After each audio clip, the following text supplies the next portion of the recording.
A gente sabe que todos os olhos estão voltados hoje para o Supremo Tribunal Federal, para esses interrogatórios, especialmente hoje aí com Jair Bolsonaro sendo interrogado. Gostaria de ouvir a sua opinião, né, de como tem sido essa condução desses julgamentos no Supremo Tribunal Federal. Até a gente tem uma enquete aqui, a gente convida o pessoal a participar, se acredita que está sendo feito com parcialidade ou imparcialidade. Gostaria de ouvir a opinião do senhor, deputado. Não, eu acho esse julgamento uma grande farsa. Eu acho que todo o contexto de você já aceitar a premissa que houve um golpe, que tem acusados de golpe serem julgados, eu acho tudo isso uma grande farsa. Todo o processo que deveria estar sendo conduzido pelo judiciário foi violado pelo próprio judiciário. Tudo isso denota a falência do próprio Poder Judiciário, né, que tem que ser revisto, tem que ser reformado.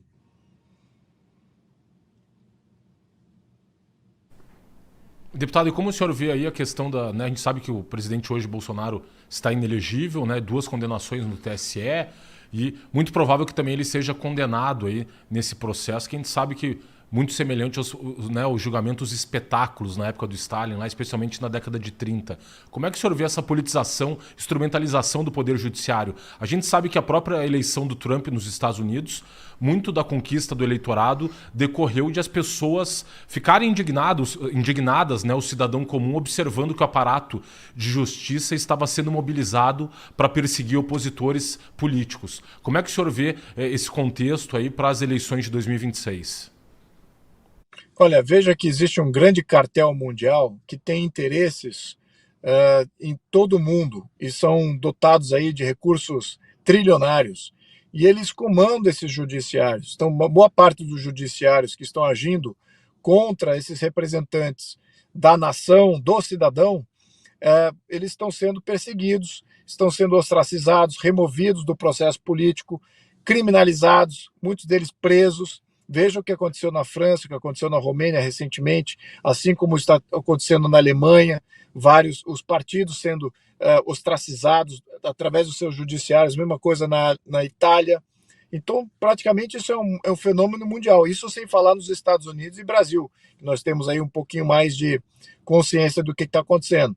Então, é um processo de envolvimento desses judiciários do Ocidente para enfraquecer essas representações políticas nacionais que prezam pela soberania nacional, que prezam pelos direitos do cidadão, e é exatamente isso que esse cartel mundial não quer ver.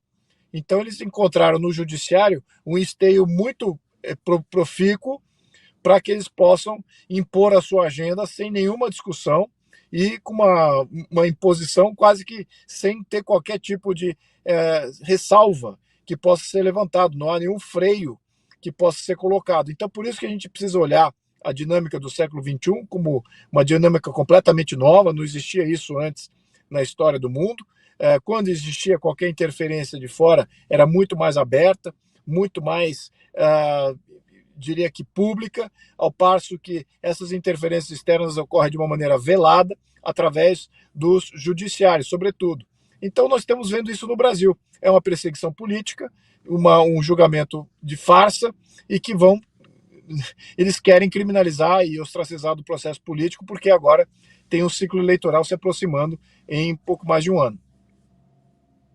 Deputado, dando até continuidade a essa mesma questão, a gente vê hoje 2 dos deputados federais que foram dos mais votados do Brasil, tanto Eduardo Bolsonaro quanto Carla Zambelli, fora do território nacional. Né? A gente sabe que o Eduardo Bolsonaro teve um inquérito instaurado contra si a pedido do Procurador-Geral da República para apurar aí as condutas dele que envolvem uma articulação ali e as denúncias, né, das arbitrariedades praticadas hoje pelo Supremo Tribunal Federal no Brasil. E da mesma forma, a deputada Carla Zambelli, inclusive, teve agora, nesse último final de semana, decretada sua prisão definitiva e a perda do mandato parlamentar. Como é que o senhor se sente aí na sua condição, né, de deputado federal, vendo as imunidades parlamentares tão pisoteadas no país nos últimos tempos? Como é que o senhor, imunidade material, né, que garante aí as opiniões, palavras e votos, como que o senhor se sente no exercício do mandato, sabendo que hoje os deputados federais e senadores, né, têm tido as suas mãos amarradas aí pelo Poder Judiciário?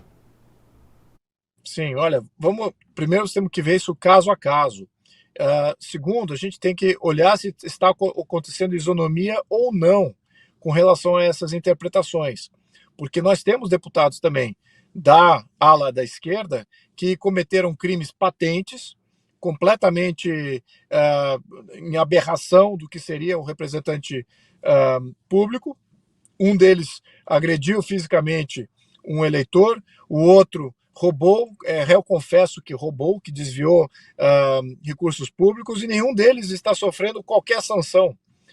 Não tem risco de perder mandato, não estão sendo criminalizados num processo qualquer, muito pelo contrário, parece que já até apaziguaram. E o que acontece com esses deputados que supostamente entram em conflito, fazem alguma crítica ao Poder Judiciário ou entram em alguma contraposição? Esses aí é todo o poder da lei e além, né? Então, a gente precisa entender que isso aí é uma falência do processo legal, uma falência do modelo do sistema judiciário brasileiro. Isso não sou só eu falando, não. Tem relatórios internacionais que grandes fundos de investimento, fundos soberanos, se validam para investir menos no Brasil. Eles estão olhando o Brasil porque relatórios internacionais apontam que nosso judiciário ele age partidariamente, ele age sem isenção, ele age de uma maneira draconiana, e exatamente isso cria muita fragilização do Estado de Direito. E o Estado de Direito não é somente fundamental para preservar os direitos fundamentais dos cidadãos, mas também para atrair investimentos de fora. Então é exatamente nesse contexto que a gente precisa olhar e falar assim, quem não quer reformar o judiciário não está querendo fazer o bem para o Brasil, não está querendo ser relevante no próximo ciclo eleitoral. E isso é muito importante a gente colocar na opinião pública, ainda que a gente tenha essa abertura para falar isso agora. Porque se por acaso se fechar essa janela, aí realmente ninguém vai falar do judiciário, ninguém vai falar que tem algum problema aí óbvio e que tem que ser resolvido. E isso é que me preocupa, candidatos que vêm aí com muita popularidade e não querem fazer reforma nenhuma, e nem falam de fazer a maior reforma de todas, que é a reforma do judiciário.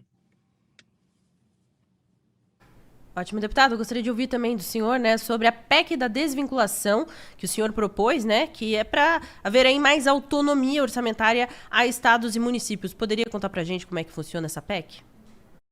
Sim, olha, só para entender o contexto, parte do plano de governo, do atual governo Lula, é centralizar, concentrar tudo lá em Brasília. Fizeram uma reforma tributária que vai literalmente roubar dos estados e municípios toda a sua arrecadação local.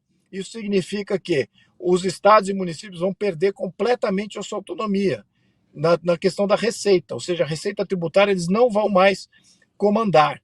Isso vai ser comandado por uma autarquia central, uma burocracia central lá em Brasília, que vai dar muito mais poder para o executivo.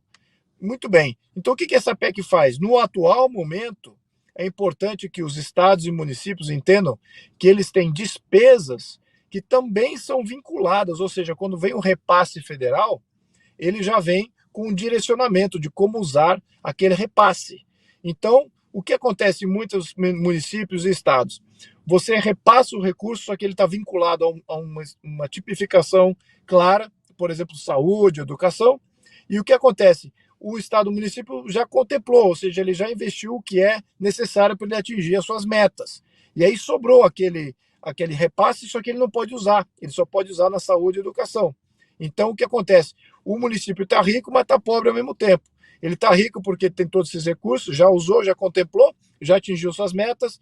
No entanto, o recurso não pode ser usado senão para algo que ele já está contemplado.